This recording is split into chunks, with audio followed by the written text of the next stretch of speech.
Okay, we're going now to Rosalia Bollen, who's the spokesperson for UNICEF. She joins me from Gaza's southern city of Khan Yunis. Thank you so much for being with us, Rosalia.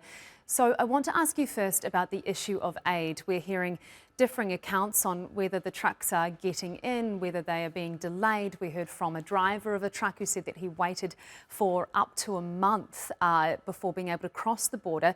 What is the situation on the ground in terms of aid getting in? Well, what I can say for UNICEF is that operationally we continue to distribute aid throughout Gaza. Distributions are ongoing as we speak right now in the north, center, and southern part of Gaza. We have no time to lose.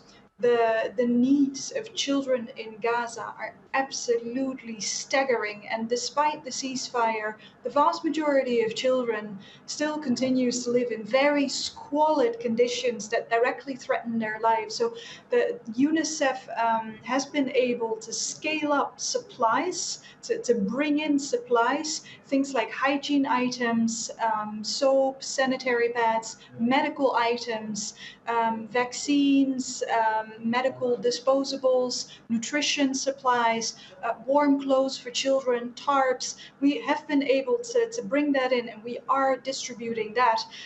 But as we have said throughout this war and after the ceasefire, the focus on humanitarian aid alone is problematic in the sense that the aid is life-saving. Everything that comes in into Gaza is life-saving, and we have been able to scale up as the numbers show.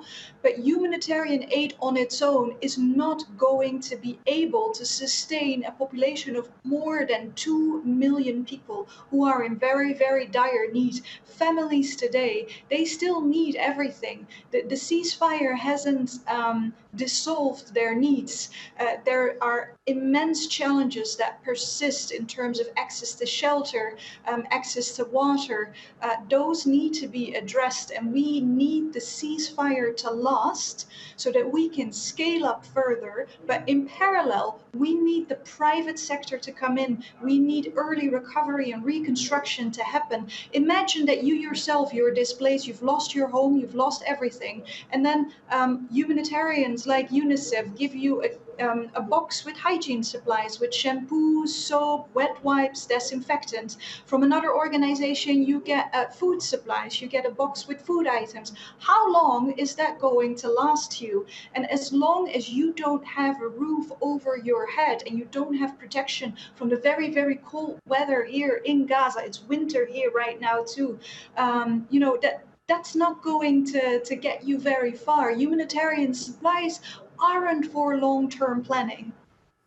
And as you say, people trying to rebuild their lives, and there needs to be some sort of certainty of a future beyond just reliance on humanitarian aid. But the situation we're currently in is that the ceasefire is as more fragile than it's ever been. How frustrating is it for aid groups like UNICEF on the ground trying to help people rebuild and trying to restore some semblance of their lives when there's such fragility of the ceasefire?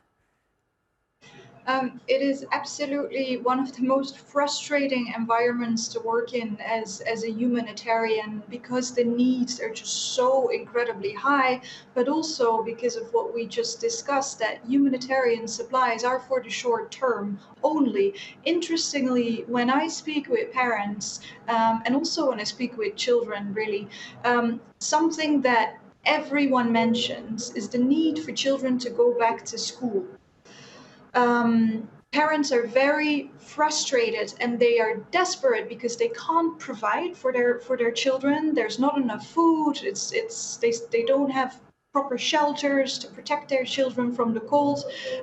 It's hard to get your hands on medicine, so that's causing a great deal of suffering among parents.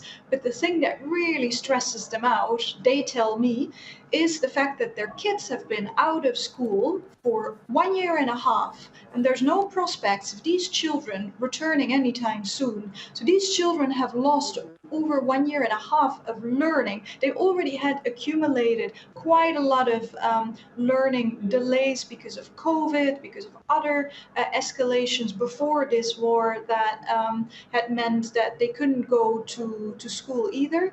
And so parents, they look ahead and they are deeply, deeply worried for the future of their children. Right now, we face difficulties in supporting education because 95% of school buildings have been damaged, if not destroyed. There's still lots of families who actually live currently in school buildings. These families have been forced to flee, they have been displaced, and they have sought refuge in the classrooms. And thirdly, we face issues bringing in school supplies, books. We need supplies for every single school child or every child in age of going to school today here in Gaza. So it is very frustrating because we want to do more, we want to scale up, and in the context of fragility, a very precarious situation, that's very hard to do that type of planning. Absolutely. Rosalia Bollen, spokesperson for UNICEF, joining us there from Gaza. Thank you so much for your time. Thanks for having me.